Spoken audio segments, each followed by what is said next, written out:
Welcome to the deep dive. Today, we're really getting into a fascinating discussion. It's between Sadhguru Ramesh and Guruma from a Speaking Tree YouTube video. That's right. They're talking about young people, the kind of energies and mindsets we're seeing, especially this feeling of negativity that seems so widespread. Exactly. And they explore ways forward. So our mission today is to unpack their insights, how to handle negativity, the whole idea of letting go, social media's impact, and, the role of mentors and family. And we're drawing this directly from the transcript of their video. It's called Adodro Backen, Negativity Attract, Compound, Positive Parenting, Sadhguru Ramesh and Guruma. Which translates roughly to, why do some people attract negativity?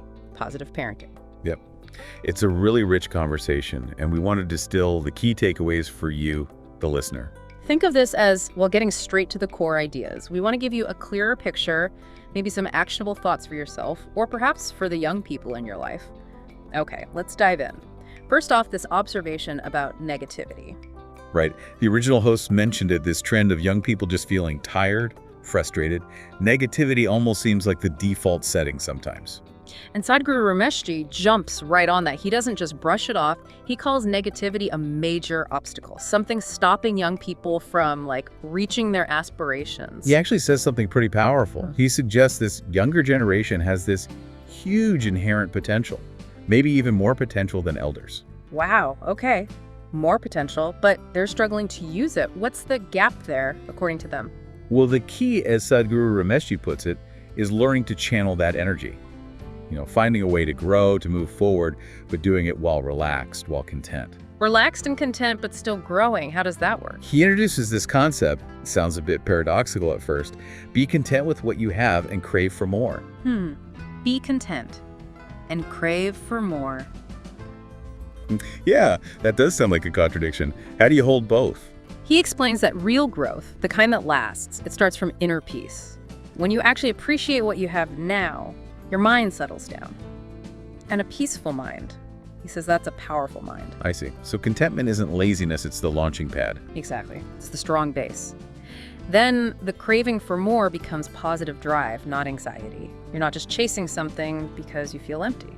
That makes sense. So this negativity that's so common, it's like static blocking that peaceful state needed for growth. Precisely. And Sadhguru Ramesh even suggests negativity is often just an imaginary thought, something we build up in our heads, maybe without a real solid basis. An imaginary thought. Okay, so if it's imagined, how do we break that pattern? What's the practical advice for finding a more, positive inner state? They suggest things like meditation to quiet the mental noise, cultivating acceptance of yourself, situations, letting go of rigid expectations, and really trying to live in the present moment.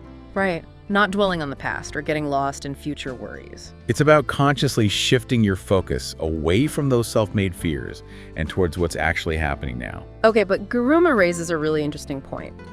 What about people who try to be positive? They do spiritual stuff, they read uplifting things, but they still feel like negativity just finds them. Yeah, that's relatable for many, I think. Yeah. Guruma's explanation is that the mind gets conditioned.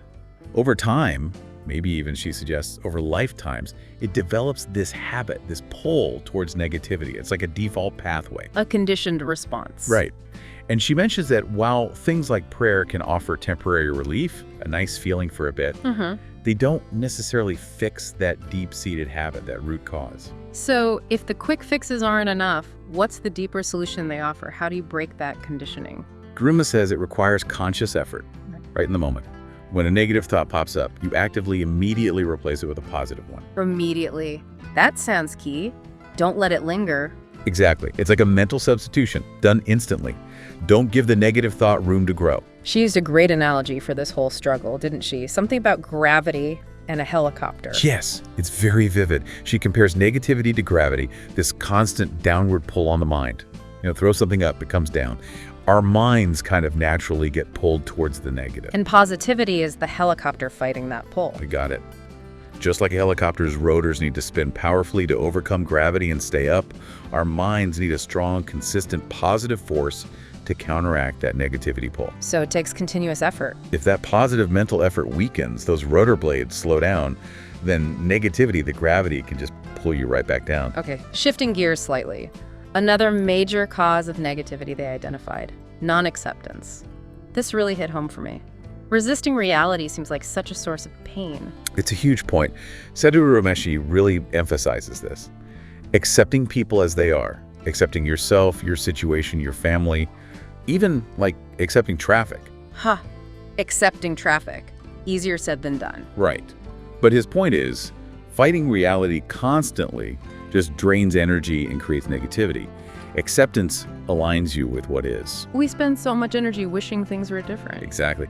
And he notes that even our drive for betterment, for improvement, which sounds good. Yeah, striving is good, isn't it? It can be. But if it's not built on accepting the present, it can actually overshadow the peace we need. Betterment should come from a place of acceptance, not resistance. And he had another analogy for this too, right? About acceptance being essential for moving forward. Yes, the runway analogy. Acceptance is like a good, solid runway for the airplane of your personality, your goals. You need that stable ground to take off. Without acceptance, you're trying to take off from mud. Pretty much. Yeah. You won't get far, or you might crash. They also talked about the company we keep. You know the saying, you are the average of the 5 people. What was their take? They generally agree with that idea. Your surroundings, the people you're with, they definitely influence your thoughts, your behavior. But, and this is important, it's not an absolute rule, especially if you've developed a strong inner core, a strong mind. Oh, interesting. So you can resist being pulled down by negative company. Yes, a strong-minded person can actually influence their surroundings positively. But for someone who feels more easily swayed, who they call weak-minded in this context, Yeah. they should be careful. They should actively seek out positive people.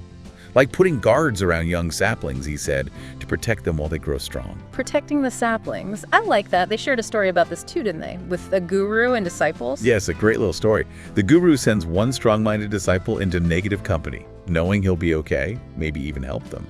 But the other disciple, who's more easily influenced, is told to stick with positive folks. It really shows that difference. Okay, let's pivot to something very modern.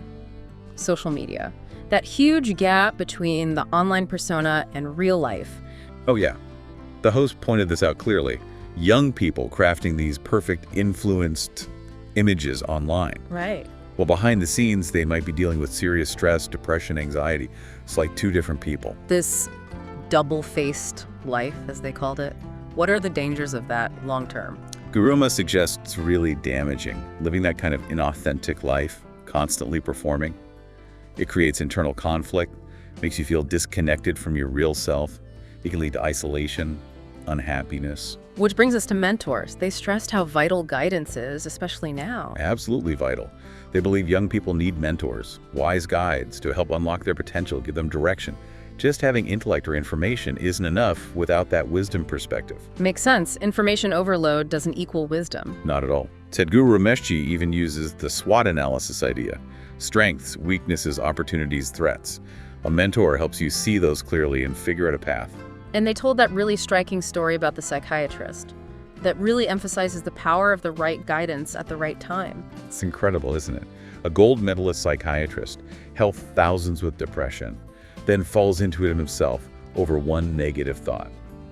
This idea of absorbing patients' karmas. And the solution was relatively simple, offered by a guide. Yes, his daughter brought him to see them. And just reframing it, focusing on the blessings, the positive impact of his work brought immediate relief. It shows how powerful thoughts are and how crucial the right guidance can be. Just a shift in perspective, guided by someone else. Wow. And they mentioned other cases too, people overcoming long-term depression. Yeah, people stuck for years, even decades, finding their way out through spiritual guidance. It really highlights the potential for transformation with the right support. But they also added a note of caution, interestingly. Even some spiritual figures might have that disconnect themselves. Right. They acknowledge that some people might preach things they haven't fully experienced or integrated themselves. It's about authenticity, finding guidance from someone who truly lives it, not just talks about it. And that ties into being a clean slate for a guru. What did they mean by that? Sadhguru Ramesh shared his own story. His guru saw his lack of prior, maybe confused, spiritual knowledge as a plus. A clean slate is open, receptive, without preconceived ideas getting in the way. So sometimes knowing less allows you to learn more effectively. In a way, yes. Less unlearning to do. If you come with a jumble of half-baked ideas, it can be harder to grasp something new and profound. The clean slate is ready to absorb. But it's not about being passive, right? They also talked about inquisitiveness. Exactly. The clean slate needs to be combined with genuine curiosity, wanting to learn, asking questions. That's the engine for growth. Openness plus active seeking. Okay, let's talk parents. Their role in guiding kids through all this, especially social media pressure. What was Guruma's advice? Her core message was love and understanding. Avoid excessive scolding. Recognize the world is different now. Understand that online stuff is often just acting. See past the performance. Yes.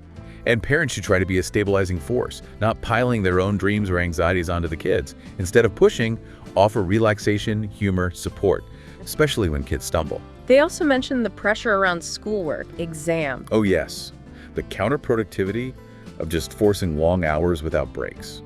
They even mentioned a program they ran that helped kids with exam fear by understanding their psychological limits.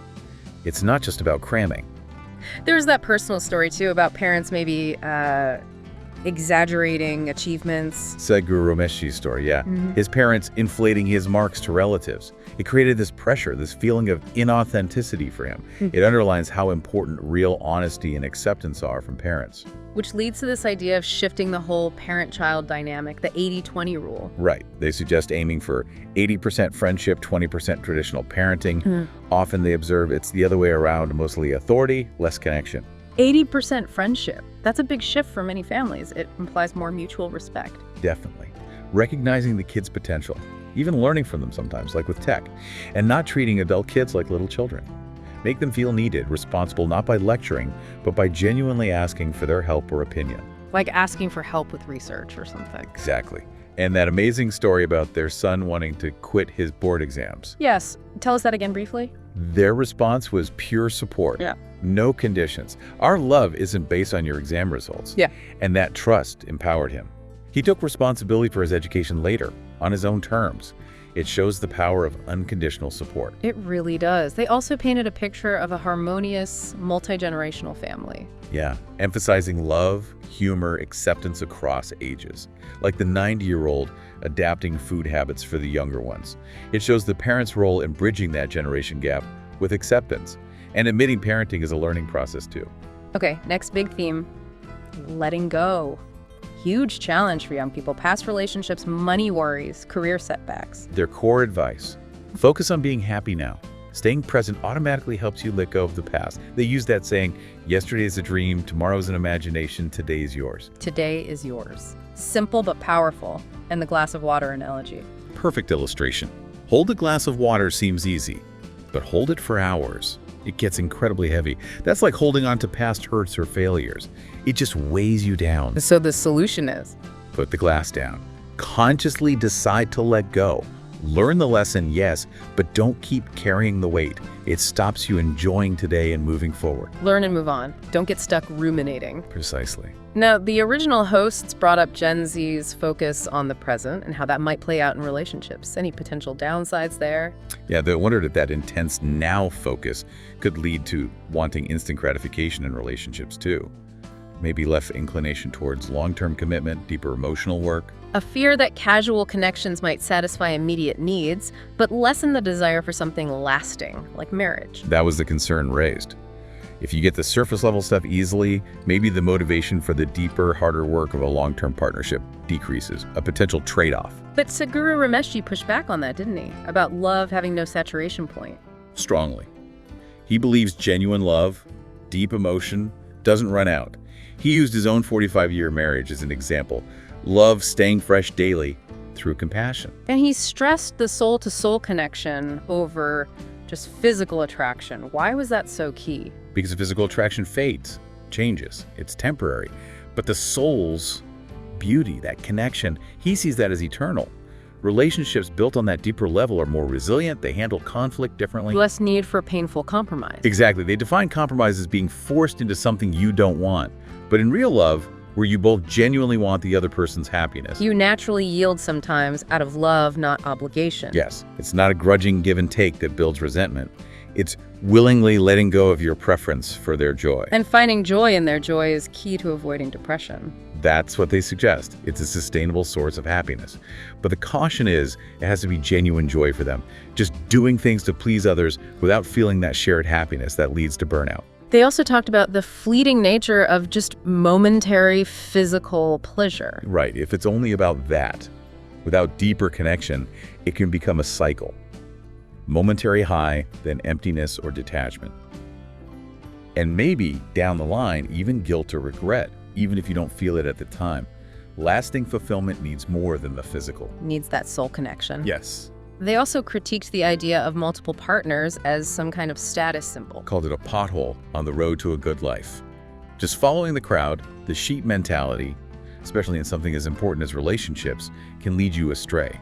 You have to find your own path based on real values. This connects to the next point, balancing material success with actually living. Yeah, they weren't saying money is bad, but questioning if chasing wealth and luxury should be the sole purpose of life. Money for needs, maybe some fun, sure, but life is for living, for joy. And Sadhguru Ramesh shared his own life experiences here. Across different phases, simple living, business success, spiritual life, the constant wasn't the money.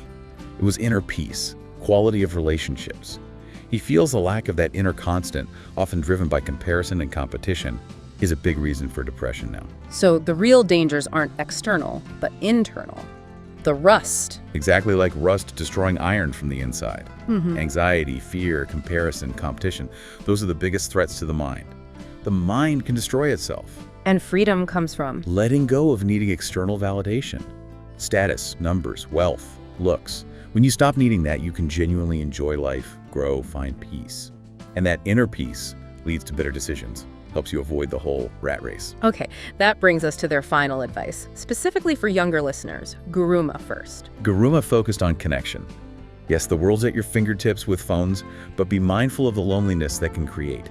Prioritize real, face-to-face interaction, even just 10 minutes a day. 10 minutes of real conversation. To actually exchange emotions, feel connected, relax. Phone chat is often one way, lacks that real feedback loop. And Sadhguru Ramesh's final thought. Add a flavor of spirituality, like icing on a cake. Not necessarily formal religion, but seeing things with a divine perception. Divine perception, what does that mean practically? Seeing people as divine, situations as meant to be, trusting a higher power is involved. This perception, he believes, brings peace, good sleep, good relationships, real success. And he was optimistic about young people already having spiritual qualities. Very optimistic. He sees their lack of discrimination, their openness, even their questioning nature as spiritual traits. They just need a little channeling, that spiritual perception. And with that, life becomes Jingala, joyful, amazing. Jingala, a fantastic note to end on. We really hope you, our listeners, share this deep dive maybe with parents, kids, or just reflect on it yourself. It might open up some new perspectives, strengthen connections. Let us know what resonated with you. Drop your thoughts, your questions in the comments. We value your insights. Yeah, tell us how Jingala this felt. And do keep exploring with Speaking Tree. Thanks so much for joining us here on The Deep Dive.